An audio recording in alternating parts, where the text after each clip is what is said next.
So we back, Mitchell Port Unleashed podcast, and today is a Sunday, Game 7. Game 7 in sports, NBA, Nuggets, OKC. Game 7, Leafs, Panthers in Toronto. But I'm here with a special guest, my guy, Anthony. Anthony, welcome to freaking Canada, my brother. Hey, I appreciate you having me, brother. It's been a blessing to be out here. I can't wait to come back, man. For sure. Oh, listen, bro, this is love, man. We did this back in, when was it? I think 2021, 2022, virtual conversation, all that good stuff. Right. But you're here today. How's the trip up, man? Speak to us. It's beautiful. I mean, aside from the degree change, that's the thing. We from Texas, man. So we coming from 88-degree heat out here to where I need a Letterman jacket to walk around during the daytime. That's been an adjustment. But, aside from that, it's cool. It's beautiful out here. The weather done been treating us pretty good so far. So I'm looking forward to it. Listen, man, by the time you all were supposed to come up here, it was winter, so you would have been like parka. Right. You wouldn't be in that Undertaker joint, man. And before we hit the record button, I like the jacket. First time seeing this in person and whatnot. Appreciate but it. I gotta call you out on the pod before we get into all the logistics here, what we're talking about today. You mentioned about Stone Cold Steve Austin? Right. The GOAT. The GOAT? GOAT. Ladies and gentlemen, don't come for me, come for this man. How is he the GOAT? Well, first off, he was the leader of the best era in wrestling history. Well, first off, let's establish that groundwork. Do you believe that the Attitude Era is the best era in wrestling history? Listen, for 41 years of my life, I have to say yes. Okay. So when we get to talking about who really made it what it is, again, this salute to Hulk Hogan, got to. Salute to Andre. Those guys paved that way, but it was no era like the Attitude Era. And when they was getting their ass kicked by WCW and all of that, it was Stone Cold who put them on their back in that Attitude Era that brought them to where they are today, even pioneered and gave some of the guys that you look up to and respect in eras that of the same and the eras after, they looked up to him. He was the hottest. He had the hottest run ever in wrestling. The hottest run ever in wrestling. Jesus Christ! I want to turn this into a wrestling podcast now. I'm you know what? Because I got passport now. I will have to come up to your neck of the woods. We have to have a wrestling conversation because I'm gonna have to school you. You know what I mean? School you a little bit. With whatnot. And you make some compelling points, like you talk about Hogan, Andre, Stone Cold for me, The Rock, Shawn Michaels, Triple H, Flair, John Cena, up there too. Yeah. But before I go any further, Roman Reigns is my guy. Pandemic era. That's your GOAT? Has to be right now. Oh, wow. Has to be. And now, mind you, Anthony, I'm going to keep it real with you. I was never a Roman guy. Right. When he was the big dog, I was never about that. Right. But this head of the table, tribal chief, man, bloodline, come on.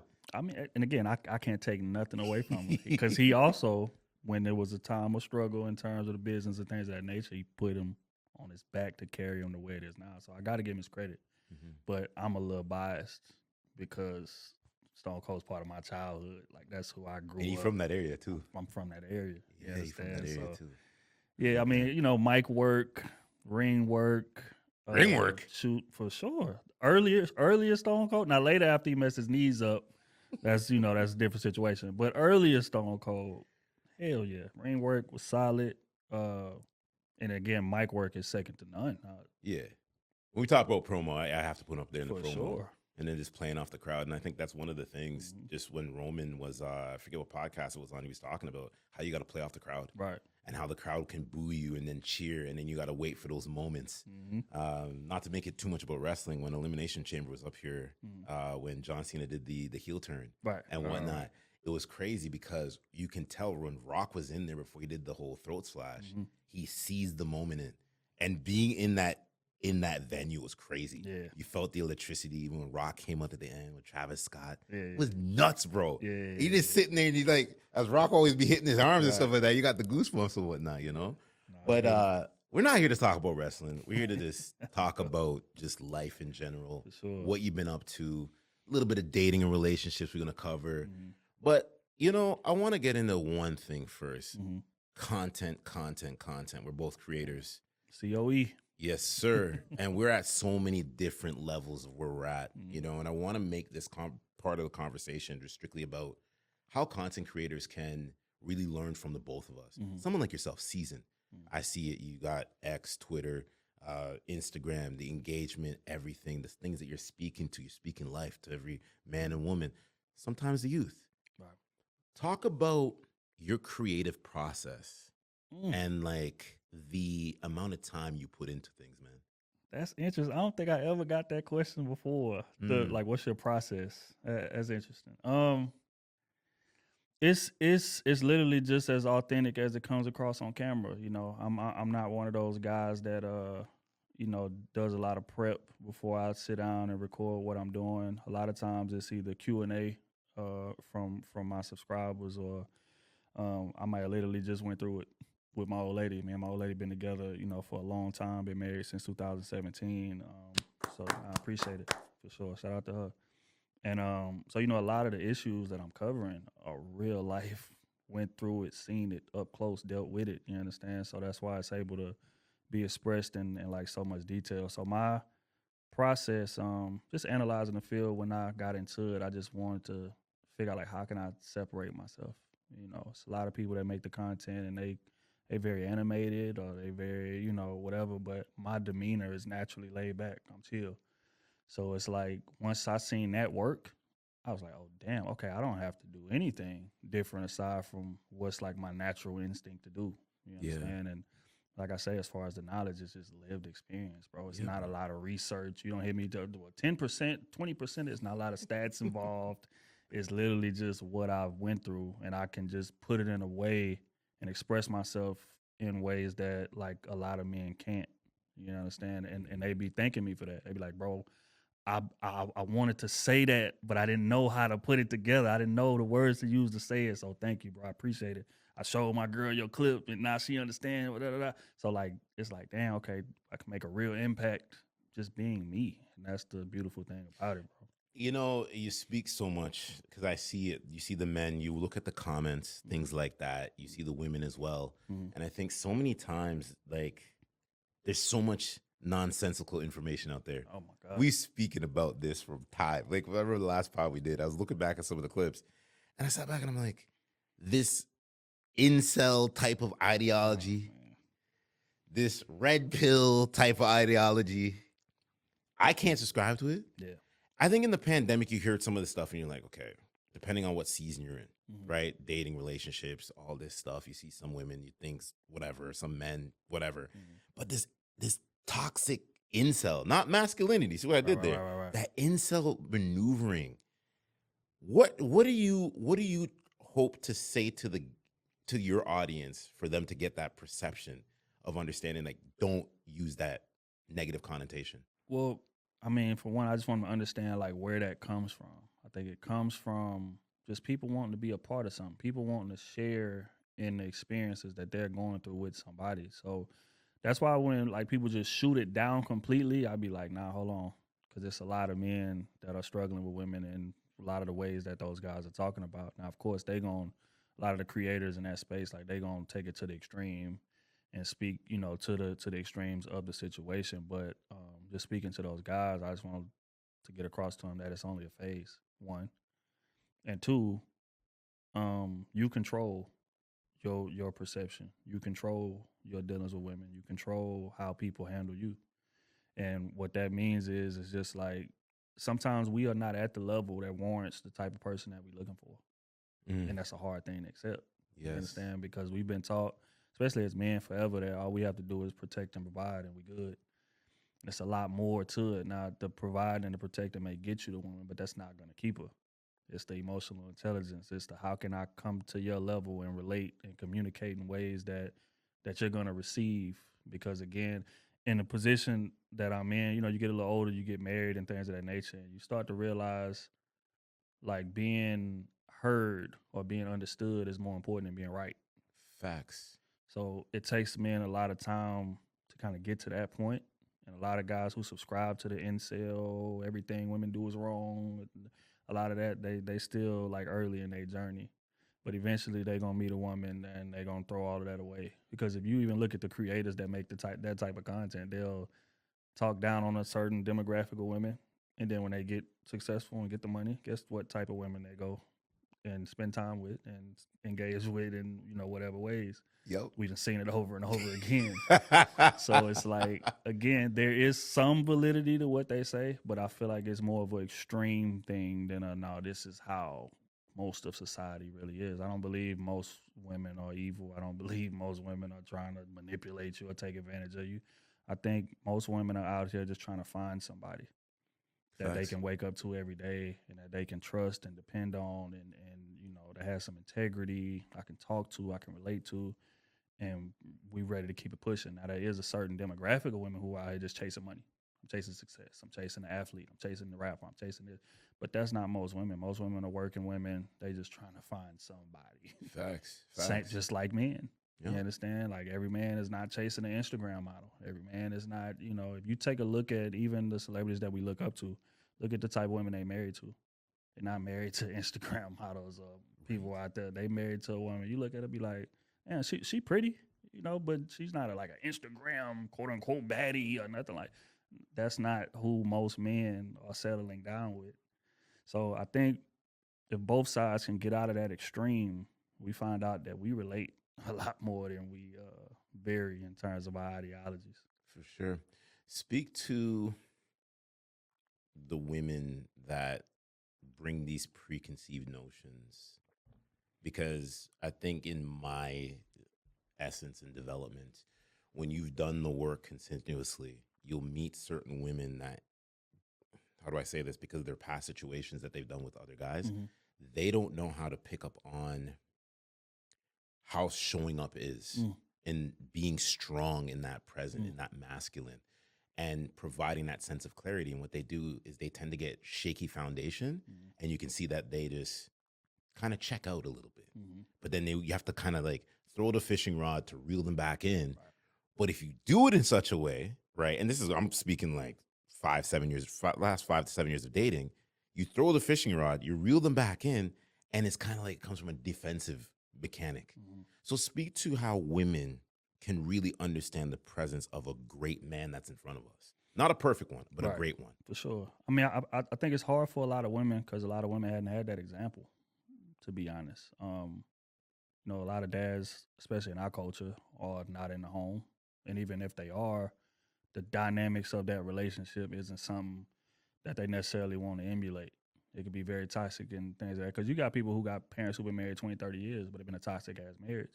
They arguing every day and going at it, and he disrespecting us, he disrespecting him, whatever the case may be. So it's like when I go out in the world, I don't want to emulate that. But I don't necessarily know what a healthy dynamic to a relationship looks like. What I do know is how to survive. And that's, I think, a lot of women operate out of a survival mentality to where, okay, I got to just make sure I'm good. And even like the women who are raising them would tell them, hey, girl, make sure you get your degree, make sure you get your money. You don't want to depend on no man for nothing. You want to make sure you got all that. And again, which is cool, but the downside of that is they don't advise those women on how to be interdependent and how to take care of that man once you finally get a good one. Because like we just said, every man is not out here to just have sex with you or take advantage of you. You got some dudes out here who really just looking for a solid woman that I could start my family with and start building legacy. You understand? But if you been taught with like a fear tactic, or now it's like you weary of everything. It's like, so even when you run into a good guy, you like waiting on the other shoe to drop. It's like, nah, this can't be that good. And I'm sure you didn't experience it. A lot of men experience it to where we'll be dealing with a woman, everything is cool. And then she go through your phone. Well, everything is cool. And then all of a sudden she get a little distant, or she go through your social media or try to start an argument about something. You're like, that ain't even that important. Like, where's this coming from? Like, everything is good. But in her mind, this is too good to be true. So let me find a reason to try to validate my fear that I've been taught. So I think as men, you got two choices in that sense, in terms of dealing with that type of a woman. Like, you got the choice to be patient with her and show her that, hey, I'm trustworthy, I'm consistent. And eventually, we're going to get to a point to where those defenses are going to drop down. Because I do feel like, I won't say most women can get to the point to where those defenses drop. And it's like, okay, you know what? This man has been solid for an extended period of time. I feel safe enough to be able to, you know what? I don't have to make all the decisions. You know what? You got it. I'm going to sit in the passenger seat and I'm gonna counsel you. I'm gonna advise you on some stuff if I see something wrong or whatever. But I'm gonna let you have it. I feel like most women can get to that point, but unfortunately, the relationships in our era don't last long enough to climb out of that hole that the fear mongering that they've been programmed has done in terms of damage. I'm just thinking about what the audience is saying right now. Because you're going to have some women that's going to be like, nope, it's my way or the highway. It's all about me. It's all about me. It sounds good, like I say, until you run into a man who, again, like I say, like sits you down and lets you know, nah, it's cool, you're good. Because my old lady was the same way. She was very independent and she got 2 degrees and $100,000, dollars salary and all of these things. And but like I said, that's what she'd been taught. Hey, you don't want to need no man for nothing. You go out there, get your degree, get your money, get your this, get your that. Now she's a stay-at-home mom. Yeah. Focusing on her fitness and social media content. Look at you. You understand? So it's like it can happen, but it took a while for her to feel safe enough to be able to do it. And it's not a malicious thing from her end. It's just that I just don't want to end up like a lot of women that I've seen before who rolled the dice and gambled on a man and lost. Rolled the dice, had 2 or 3 kids from a man, and he left her high and dry. Or, rolled the dice with a man, and it was an abusive situation I couldn't get out of. I was in it for longer than I don't want to depend on a man where those type of things can happen to me.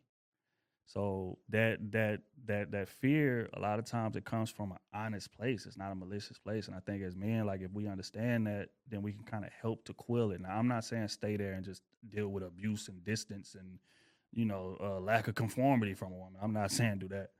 What I'm saying is if that woman is worth it, and we know because we with her every day, we talking to her, we know her heart, we know her spirit.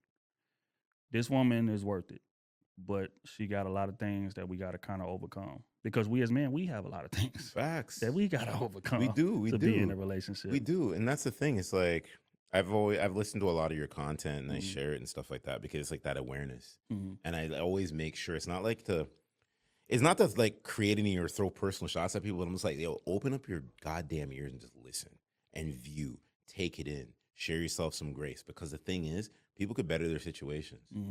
But I think what happens is we're so nearsighted because we're like, oh, I can get another guy in my DM, or I can get that other girl I can just go throw into the DM. And a lot of these women, you may DM them, but you're either going to be in a little bit of a conversation and then it drops off because it's the element of now you're going to have to run after me, Tom and Jerry. We ain't got time for that. I mean, we ain't got time for that. So it's like it gets to a point where you're like, some guys are just like, whatever.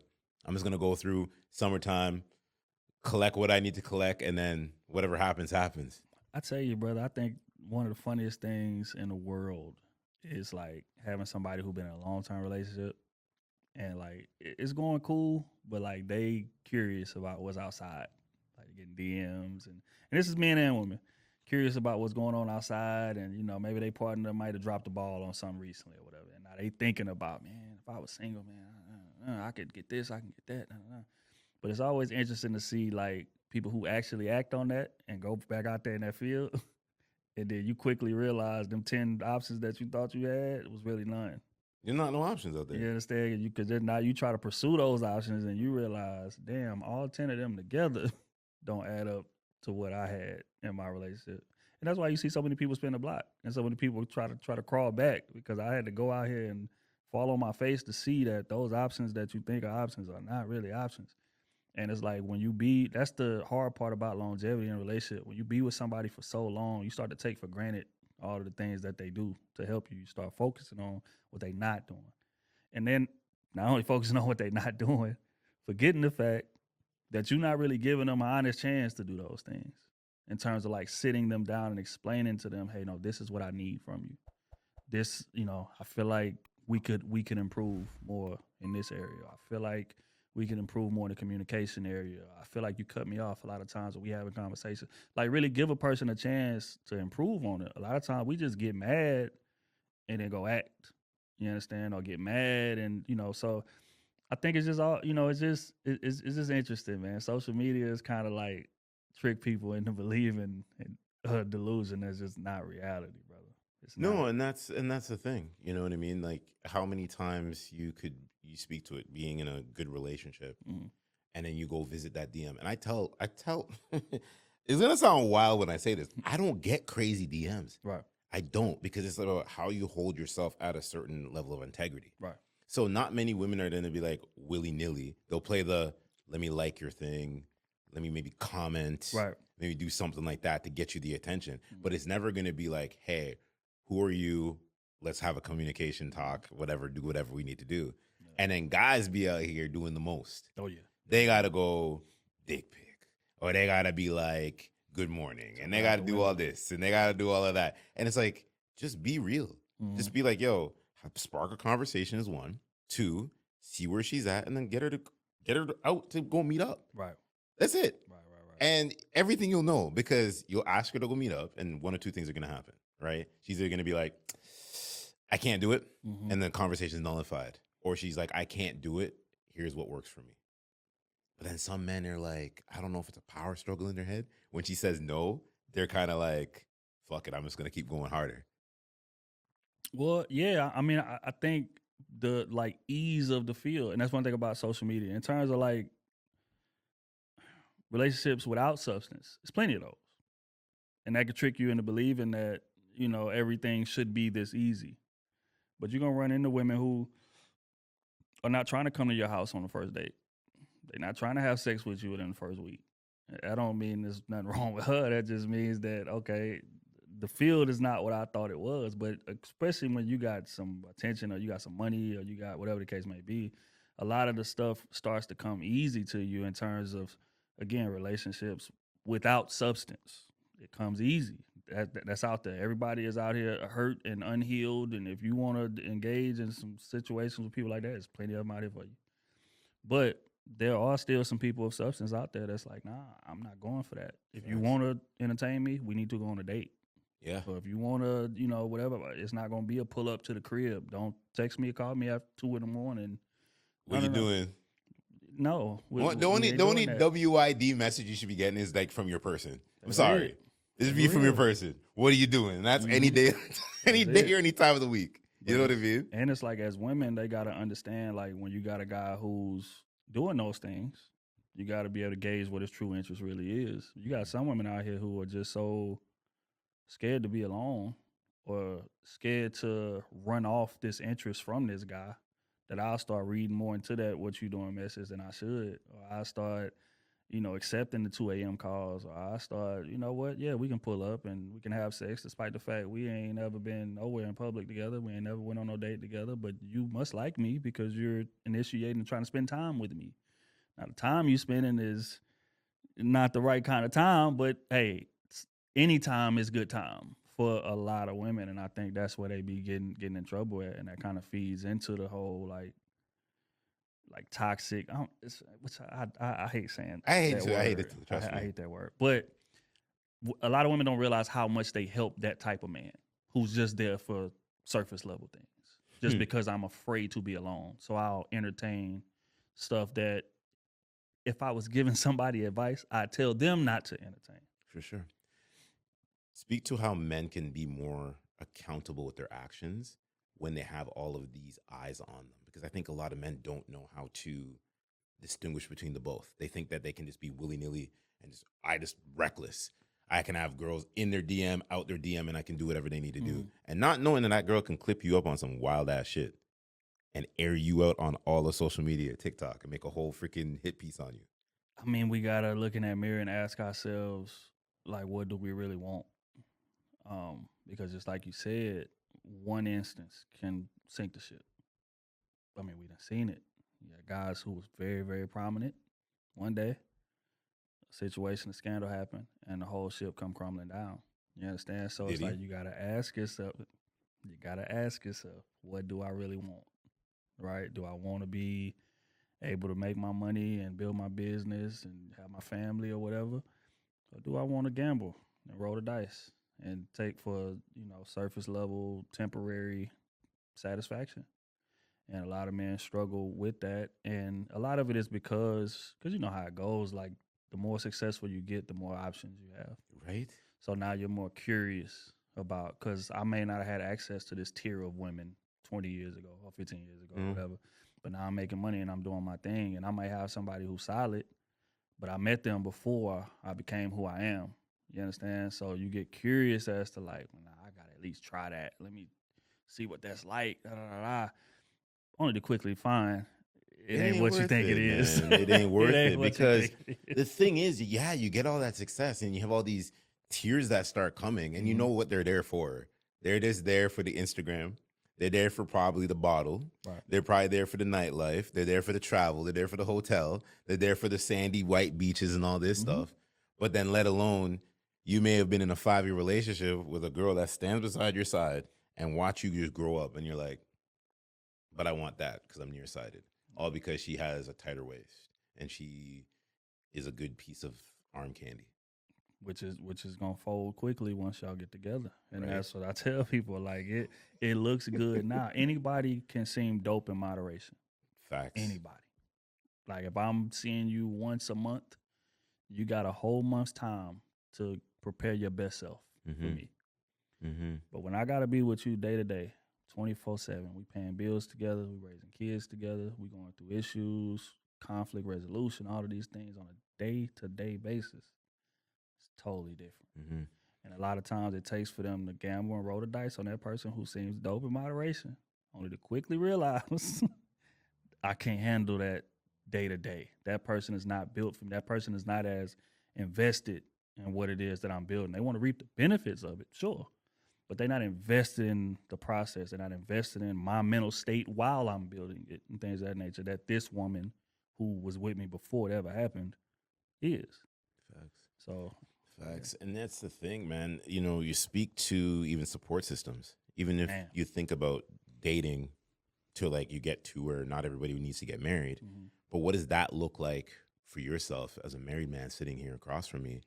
That support system. How do you all yin and yang that? Speak to the audience. It's everything, brother. Like I'm not me without her being able to hold down everything on the back end. Facts. You understand? And that's why I tell guys all the time, like you don't want to have somebody who's just pretty.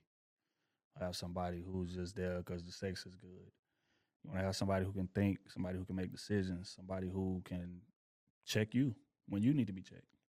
Because just like you said, as you elevating and becoming this person of substance to the world and things of that nature, sometimes you can get too big for your britches. Sometimes, right? Sometimes it can go to your head, and you get the shrugging your shoulders. But that's why you need that person there to keep you grounded, and that's what she does for me. You know, that's why I can travel the way that I travel and know that my daughter's taken care of, know that the house is taken care of and things of that nature. Now, of course, if she needs something, she gonna hit me, but she know how to handle business. She know how to take care of things. So if something come up, she'll take care of it. When I get back, she'll update me on, well, hey, this has happened. I had to do this, da da da da, and that's just that. You understand? But again, that comes with picking somebody of substance, picking somebody that's a thinker, picking somebody that's invested in what it is that you're trying to build. I want to make sure I stress that. Please do. Invested in what it is that you're trying to build, not just there for the benefits, but invested in it. They're going to handle it differently. You understand? It's just like when you got a rental car, you're going to drive that rental way more rough than the car that you paid your hard-earned money for, and you still owe $20,000-$30,000 on it. We driving this thing carefully. But that rental, we swinging corners hard, we doing whatever. It's a different level of investment that I have in it. And relationships work the same way, bro. You know, it hits home because I think of the 8.5 years of building the podcast, right? And you look at the folks that you have came into a relationship with, and a lot of them don't see eye to eye with it. Because what it all comes down to, it's more about them than it is about you. But that's how they met you. They see the guest, or they may see you talk to a young lady, or you have women, like a lot of my guest base is a lot of women-based guests. And you feel that sense of like jealousy that's there. And it's like, you're not flaunting it in their face. You may see a picture where we're standing close together. That's just for what that is. But you can't look at me, and I never get this, but can't look at me and say, oh, well, what happened between you two? Because it's not even like that. Because it's straight email conversation. It's not she gonna be like, yo, let me start sending you nudes in the email, because she ain't gonna do that, or whatever, hit me up. And I think that what happens is a lot of women, a lot of them, they have this jealousy factor with himself. And it's like, when I'm out there and if we're doing the podcast, you're coming to the studio here, you could be here, right? I had a last guest come on. His wife was right there the whole entire time, taking notes. Right? Investment. That's what you want. You don't want someone that's going to be like my guy there. What was it? Travis Hunter. Yeah. Right? How long are we going to be here? Right? It's been hours. You know what I mean? It's like, are you here for my success? Because I'm sitting here rocking everything that you do. But can you simply sit here and champion me? Because now you become a detriment to the actual team and to the business. That's the difference. We just said it. A lot of women are invested in the success of what you do. They're not invested in the process. This process is an ugly process, bro. We make it look good. Sure. Like we sitting here dressed nice. It's fancy cameras and lights and mics in here. It looks great. It looks great. But it's a lot that goes on behind the scenes to set this thing up and to maintain that level of success. And I think even for people who just, let's say they work in corporate and they making a lot of money, you know, when you meet the woman, she see the nice car, she see you dress real nice, you might see some jewelry or something you got on, and okay, I want to be attached to that. But a lot of women are under the delusion that or not under delusion, they forget what it takes to get there. And they think that when they get with you, that's supposed to slow down. But no, if it slows down, then this lifestyle decreases. And then you're going to be mad at me for that. You understand what I'm saying? So you have women say, I want a man that make 6 figures. I want a successful man. I want him to do this and be ambitious and all of these things. Well, what they forget they got to sacrifice is time. It's like right now. My old lady's at home right now without me. She's sacrificing time because I'm here taking care of business. You understand what I'm saying? So that when I say invested, that's what I mean. Like understanding of the situation and understanding that, hey, if I want to be with a successful man, I got to be willing to sacrifice time or it's not going to work. Eventually, he's going to choose his career over you. Facts. Because that's what drew you to me. So let's say that I did entertain what most women would ask for you to slow down and stay home more. And why you gotta do who you doing it with? Oh, you know what, babe? I'm gonna stay home. You know what, babe? I'm not gonna do that part with her because you want to come. You know what? I'm gonna just do what you want me to do. My success level is gonna decrease, and then you're gonna grow to resent me for that. It's wild that happens, right? It's very, very wild. It's like you work so hard, you do all of this, you do all that, but then you resent me because now I start bending at the knee. And it's like, I know people are going to come for me right now. I already see it. They're going to be like, oh, well, you think I resent you? And it's like, no, because here's the thing is this, if you're not going to support what it is I do, like, I don't ever talk about who I'm talking to or if I'm in a relationship, because I feel like when that time I need to announce that is a ring is involved. Right. You see what I'm saying? And it doesn't mean I'm hiding anything from the world or anything like that, like Drake, hiding babe from the world, all that crazy stuff, But it's just like, for me, it's just being very mindful of that because I know that I hold myself in this regard and it is what it needs to be. You feel what I'm saying? And it's when you're dating somebody like us, like you got to be 100% locked in or you're in the way. There is no in between. A lot of women think that they can flirt the line in between. I don't necessarily like what you do. I don't necessarily support what you do, but you like it and it brings us this lifestyle, so I'll entertain it. Now you're in the way and what I mean by that is now I'm going to start second guessing myself and second guessing what I'm doing and second guessing, is she going to be happy with this or is she not? And that's where being a man comes in at, right? You got to understand, like, women are hyper-focused on the right now. Most men, we looking down the road. I'm talking about just in everyday thinking. That's how we wired. So if you forget, like, what your viewpoint is, which is down the road, and you start entertaining the like being hyper-focused on the right now, you're going to crash the car. So it's like, it ain't no halfway in it. You gotta be all the way in it. You gotta love what it is that I do. You gotta love what it is that it brings to this situation. And you gotta find ways to add to it. Because if you're just on the sideline, then even if you don't say a word, we know our woman. So I can see the resentment in your face. Facts. Every time I leave. I can feel the coldness. I can feel the shortness in the conversation because you're angry or you're mad about what it is that I'm doing. And the thing is, what you could do is you could learn from that person, vice versa. A man could learn from that woman if she's a creator. And I think that so many folks will simply sit here and say, is, oh, creators should date each other, but you could learn from each other as well. Right. But if you're not wanting to learn from that creator, but you're getting and you're extrapolating all that information from somebody else, it makes me wonder. And I sit back. Now we're gonna cook on this because I see it a lot. Not too much with myself, but I see it a lot where it's like, you rather ask that person those questions when you could just ask me and know that I have the skin in the game. Right. I have the 8.5 years or however many years. You see the YouTube, you see the numbers, you see the guests, you see all of that. But just because you don't want to ask the questions, be like, how do you do what you want to do? But you want to talk to me about Netflix shows? Right. You want to talk to me about what you and your friends are going to go do? It makes zero flipping sense, my guy. Right. You know what I'm saying? Well, I'm just gonna push it back to you now. Yeah, nah, man, I agree, but I think it's it's just I don't know. Like you gotta be able to trust the person that you with. I think the fastest way to crash a relationship is outside opinion. That's just how I feel. So that's why it's so important to get somebody who's just as strong as you, even if they strong in other areas. Then y'all can bounce off each other and make those decisions as a unit. But you do have a lot of people who are in relationships with multiple people, even though they only getting credit for being in it with one. What I mean by that is she moving based on what her mama telling her to do. She moving in this relationship with us based on what her friend telling her to do. So I'm in a relationship with all y'all instead of just you. And that's going to crash the relationship. Don't get me wrong. It's not wrong with listening to advice from outside people, but we got to put it through our filter before we just move on it. Because they not living the life we live. They don't understand the dynamics of our relationship. They ain't never been with nobody who as successful as the person you with or who personality is like the person you with. Y'all relationship is unique to y'all. That's the beautiful thing about a relationship. But when you start trying to emulate somebody else's relationship or like build the foundation of your relationship based on what somebody else is saying, it's gonna crash and burn. And that's what I mean by 100% invested. We got to be locked in. Because as a man, we not doing that. Ain't no man.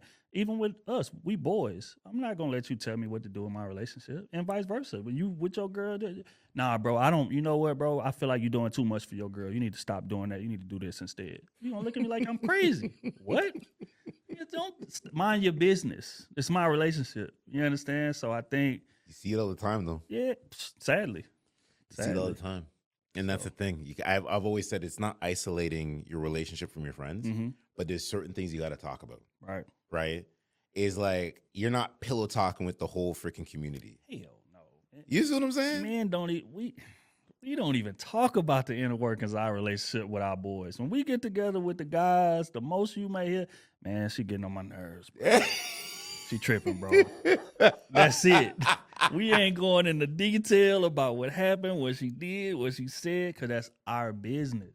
I don't want it. And you my boy, and I know you love me, and I know, you know, that your intention is going to be to help, but you're biased to me, and vice versa. When you go into your girlfriends or your mama, they biased to you. They not taking me into account of this. Unless you have an accountability partner that's going to tell you if you're messing up. And that's someone that's in your circle, you know what I mean? Yeah, if they watch how you're moving, and I think that's like the number one ingredient, because we all need it. We need it in our creative space. We need it in our friendships. Also need it in our relationships. Right. We need to have those people that are going to point in your chest and just be like, yo, you're messing up here. Smarten up. You know what I mean? Like, so many folks that are around us are so lazy, right? They don't ever want. It's not about going to the gym, but become better, right? If you want to make more money, well, why you're not working on that resume and not pushing it out to other people, but you want to hang out with your friends or you want to do mindless BS habits. You see what I'm saying? Habits. And it's like I was on the way up because I just on the outer part of Toronto, and Mel Robbins has a book called Let Them, and I was just listening to it a little bit. Right? I gotta check it out. Oh, it's good, and it's just like sometimes what you got to do is just let them, let other people show you who they are, and then you just move accordingly. Sure. And it's just. Even though we know this, it's those simple reminders to just be like, this person said this, not because they're in a higher status area, but it's like what you're thinking to make it make sense. Because sometimes the cloudedness, before we hit the record button, it's like, as a creator, you sometimes are cloudy because you're like, my mission, focus here, do what I need to do. But then when I hear this, let me extrapolate that information and really pick it up and stuff like that. That's why I say you got to steal, man. I am a big fan of stealing. Mm-hmm. And what I mean by that is perspective. Everybody's perspective is unique, and everybody's perspective can help you in some way. It doesn't matter who it is. If it's a homeless man on the street or it's a billionaire.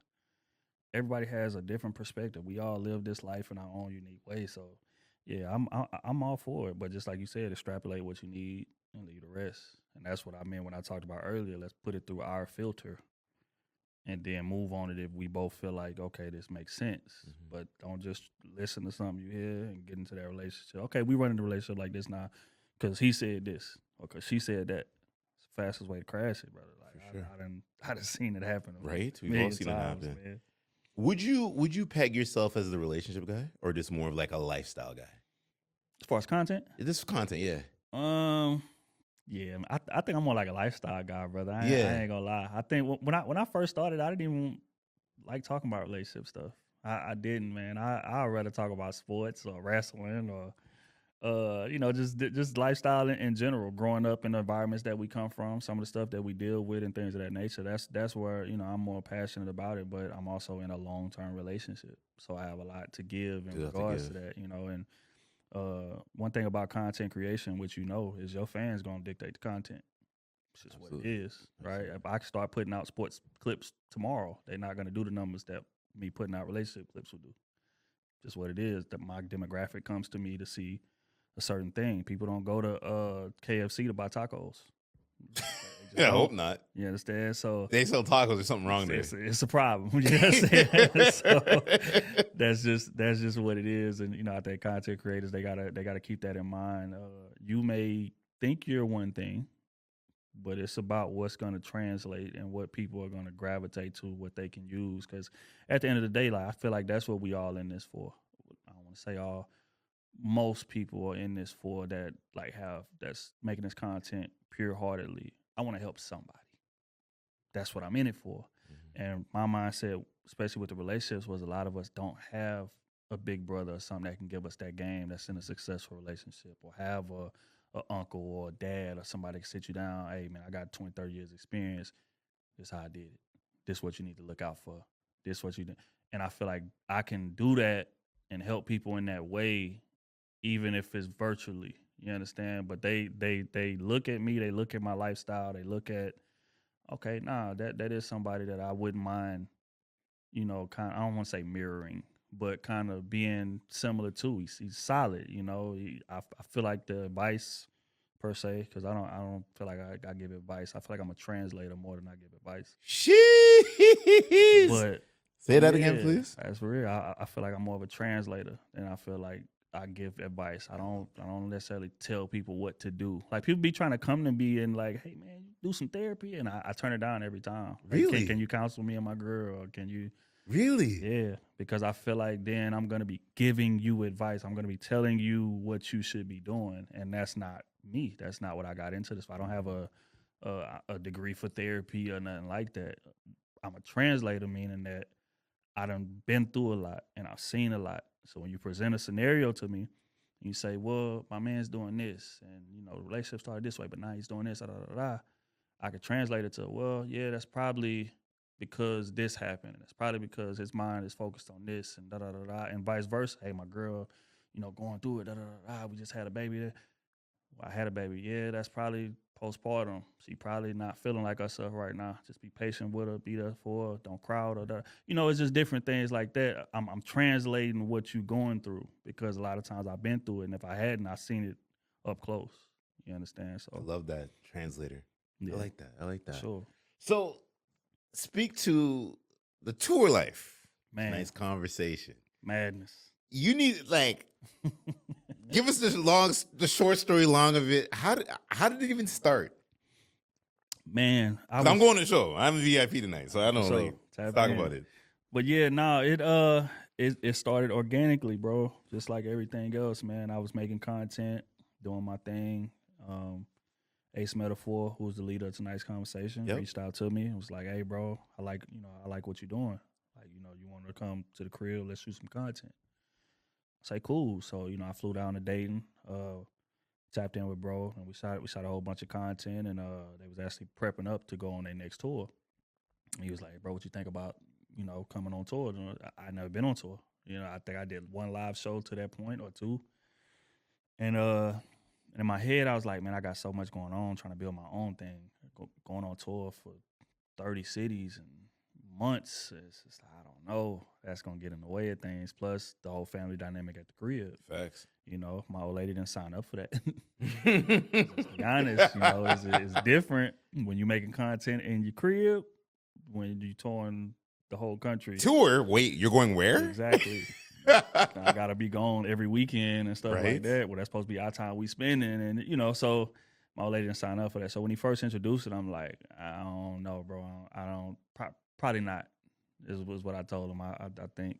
And he was like, look, man, just come do one show. See how you like it. If you like it, we can go ahead and keep pushing.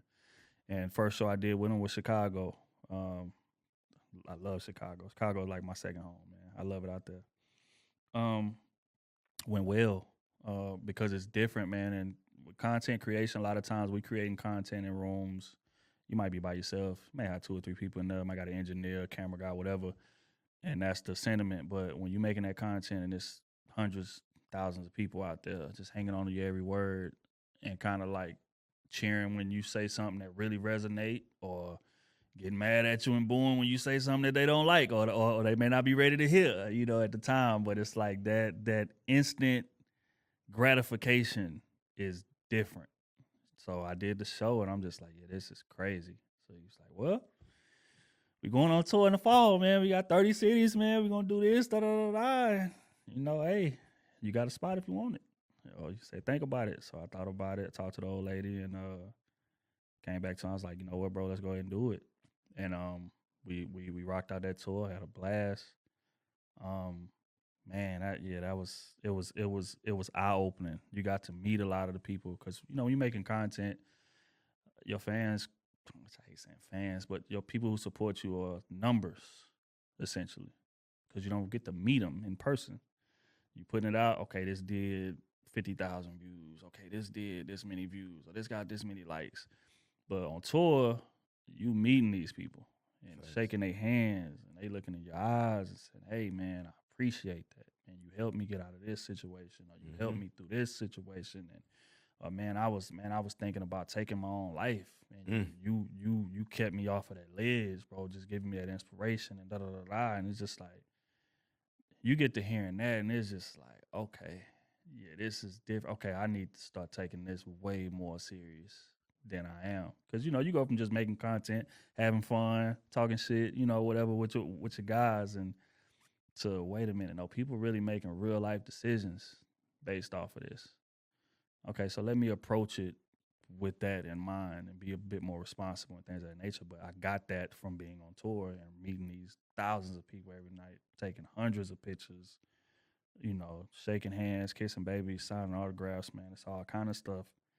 But you would think that would make you more arrogant, but it don't. It made me 10 times more humble.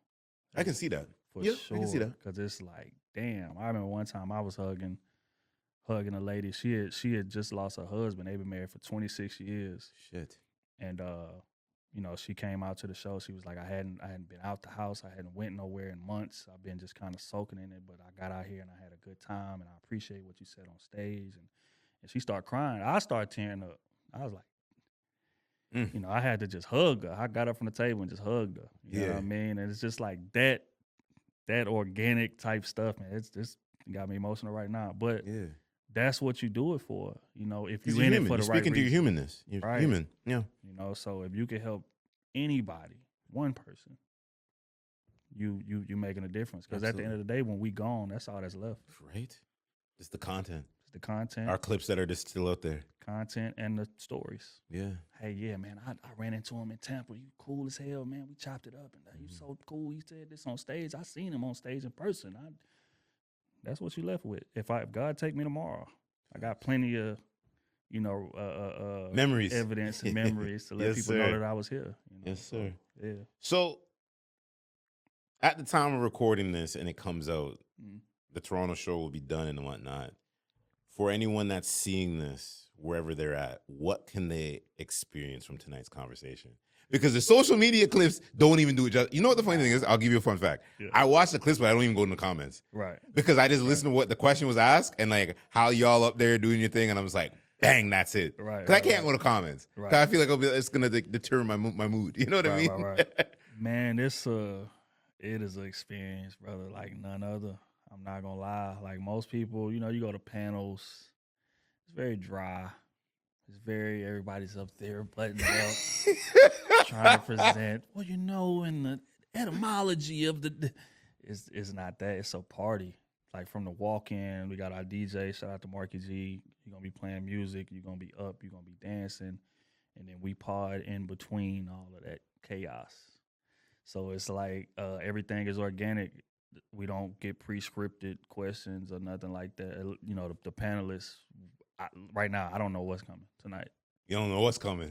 The show is dictated by the questions that they ask. Damn. So you'll have somebody come up, may ask something crazy. And you be like, that's why if you look at our faces on the camera, you'd be like, or like Ace will get up and run. I have around a question. the stage. I got a question particularly for Ace, but we ain't gonna do that this yet. Man. But yeah. So it's that, and like I said, they coming up, and sometimes we have fun with the people who asking the questions. Sometimes it get real deep, and there's some real, you know, people coming up ask about abuse and a whole bunch of things, brother. So it's like, you know, you got to be skilled to be on that stage, and that's why, you know, I got the utmost respect for everybody up there that I be with, and not only on our platform but on other platforms. Man, it take a lot, brother. Yeah. To be able to and that's something I've seen with you. Like, it's not even about, some people get fascinated with the numbers. I get it. It's a numbers game. It is what it is. But like someone like you, and this from DMs to virtual conversations, seeing you in person, is like wholesomeness that's there. And I think that there's so many creators that don't have that wholesomeness because it's all about me. And you can't be like that. Yeah. You know what I mean? Like, I met some wrestlers, right? What was it?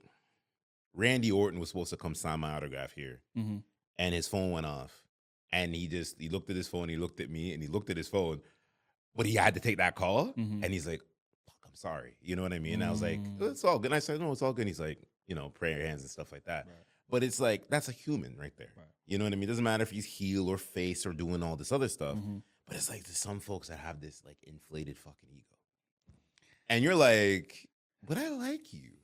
I'm supposed to like you, but no, I can't like you." You know? That is one of the downfalls about social media, is that you get to meet your heroes sometimes, or you get to meet the people you look up to sometimes. Some people are just you are meant to just intake them in moderation, and that's it, and just keep it pushing. But you know, a lot of our legends, even in music or in whatever, like they got Twitter and things of that nature, and they say some stuff, and you be like, "Damn, I can't even look at you the same.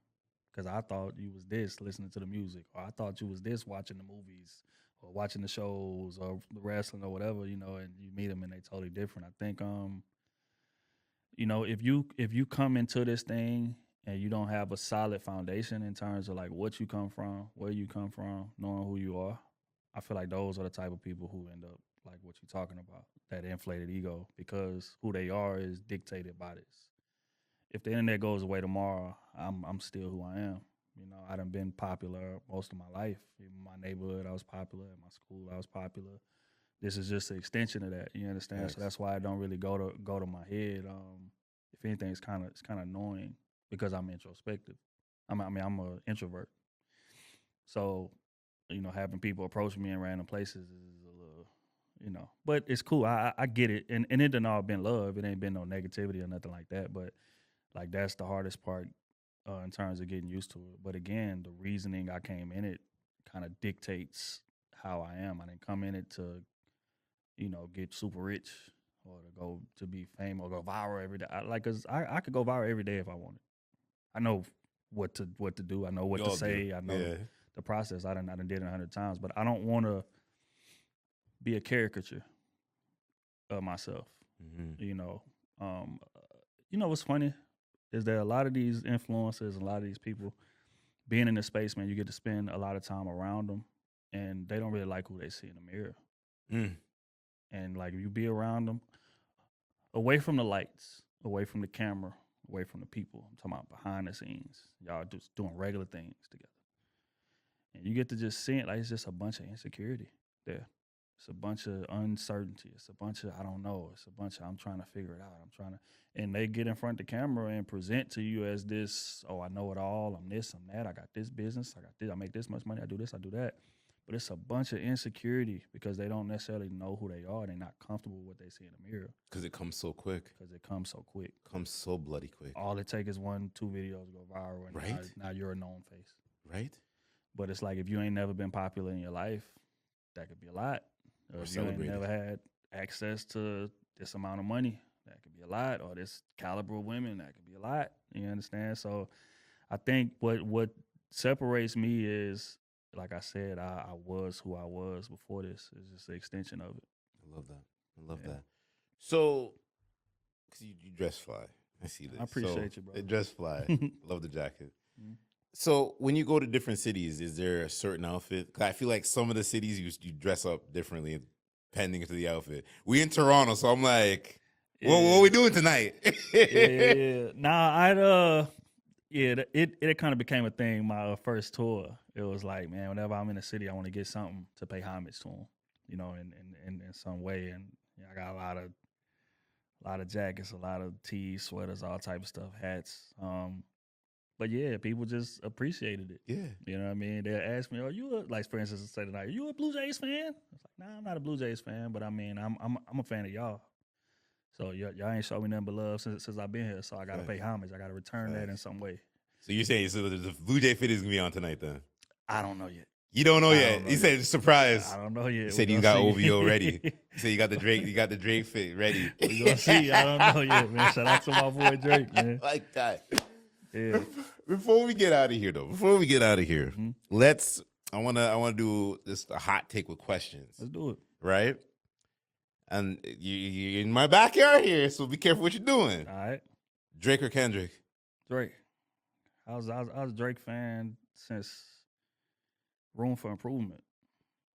Like I remember being in my dorm room listening to Comeback Season and all of that before Drake was Drake. So that's why. And one thing about me, like I'm like very loyal. Like I'm a Dallas Cowboys fan. I didn't even know that. Yeah, I was born in Dallas. My whole family. I was born in Irvin, which is what Texas Stadium, the original Cowboy Stadium, was from. All my uncles, my dad, everybody, it's Cowboys down. We've been getting our ass kicked for 25 years. I'm still a Cowboys fan. You understand? So that's just how loyal I am with it. I can't bend because this is popular to do right now, so I'm gonna go this way, and that's just not who I am. But yeah, as far as Drake and Kendrick, yeah, Drake all day for sure. Okay. Larry Jr. and Nipsey Hussle. Nipsey, yeah, Nipsey was my guy, man. That shit crushed me when he died. Like that was, man, even to this day, because it's like he reminded me of so many dudes from my neighborhood who had potential to do something big, and then the environment caught up to them. You understand? Like I respect the Nipsey past music. I tell people all the time, like his interviews are just as potent as the music, because he gonna give you some game and he gonna put it in a way to where you understand it. There's a lot of people who give you game, right? Like you go online, you go on YouTube, you can watch videos, people giving game all day. A lot of times they're using a bunch of words and verbs that you don't necessarily understand. But Nipsey's the type of person, he gonna hear what they say and translate, call back from earlier, in a way that you can get it, in a way that you can like tangibly apply it. So my respect for him is deeper than anything music related. So when he died, that crushed me. That crushed my soul, brother. I ain't gonna lie. But yeah, Nipsey. Okay, all right, good. I like what we're doing here. So shout out to Black Sam. Okay, so Toronto Blue Jays or the Toronto Maple Leafs? I mean, got him. Hey, that's interesting. I'll Maple Leafs. I gotta go with the Maple Leafs. Better. I do, man. For one, y'all got the Flyers logo of any country I've seen. Let's talk about it. I mean, that leaf is beautiful. I mean, Cruise Season leaf was inspired by that leaf. Okay. See, fun fact, I didn't know that. Yeah, the maple leaf is my favorite leaf because of the aesthetic. So yeah, if I had to lean one way, don't get me wrong, I love Blue Jays attire. Blue Jays got some cold, royal blue, light blue, got some cold white and light blue. They got some cold 1-2s together. But that right there, yes, a different ball game. Okay. And the last question, Mm-hmm. I'm gonna throw this one at you.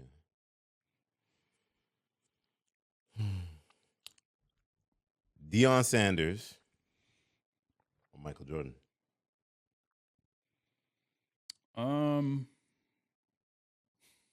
It's a hard question for me to answer. He's like, what is this guy doing right now? Jordan's on my feet. I mean, I'm a Jordan guy, man. But I love Deion too, though. But if I had to pick one, it's gonna be Jordan. Mm-hmm. Jordan was the like proof that we could make it. You understand? Like that's what he represented to so many of us. And for him to do it the way he did, he wasn't always as great as he was. It was times in high school he didn't make the team, all type of stuff like that. So for him to turn that around into becoming the greatest player ever, and not only that, just the influence, the swagger. Like, MJ used to really dress and put that shit on back in the day. Now he be on some bullshit, but back in the day, the shoes, they still a staple of this society to this day. Just the aura, the gum chewing, shoulder shrugging. It's just a different level of just swagger, and plus he a winner. He gonna win everywhere he go, and he reminds me a lot of myself in that way. Like I hate losing more than I love winning. So because of that, I'm gonna do anything possible not to lose. I love that. So yeah, Jordan, man. But salute to Deion, man. That's my guy too, man. Legend for sure. I hear you. Mm-hmm. So, what is success looking like for you for the rest of 2025? As we're what now? 5 months in. By the time this comes out, it will be June. Yeah, I think man, just finding peace and finding something that I can relax doing that's not dependent on other people. I've been struggling with that for a while. Okay. My mind is always moving 100 miles an hour. It don't matter what's going on. I could be, at the crib with my daughter or whatever. My mind is still moving. So I want to find something that's enjoyable that I can relax and I could just do on my own. Me and my old lady been talking about that, and she been kind of trying to give me ideas and tips and things to try. So if I can figure that out by the end of the year, I'll be a happy camper. Because once I figure that out, the content and all of the business stuff is gonna take care of itself. Facts. But if I don't, then you can get to a point, man, where you be burned out. So you don't feel like creating. You don't feel like coming and setting these cameras up and talking or clipping up and all of these things. So you got to get that mental right. And I think this year I'm making a concerted effort to take it more seriously. Facts. So and balance. It's the most important thing we need as creators. We need to have that balance. Man. Like I still, I work that 9 to 5. Mm-hmm. It's always I have to give thanks to that, right? Because it's like this allows me to do what it is I need to do. Amen. Right, and if it doesn't, then where else am I going to be? I'm scrounging up time to figure out what I got to go do, right? And different strokes for different folks, but it's like you give that thanks, and it's like even going back to the Mel Robbins book. It's like when I was listening to it on the way up, it just said, let's let go, like just let things just go. Man, it's hard, man. You got to, and it's this perspective of life, man. I let it go. It's true. That's how life is, man. Coach used to say it all the time. He said you gotta have short-term memory, and what he meant, like if you go out there, throw a pick or drop a interception or something like that, you gotta have short-term memory. You gotta get out there and keep trying.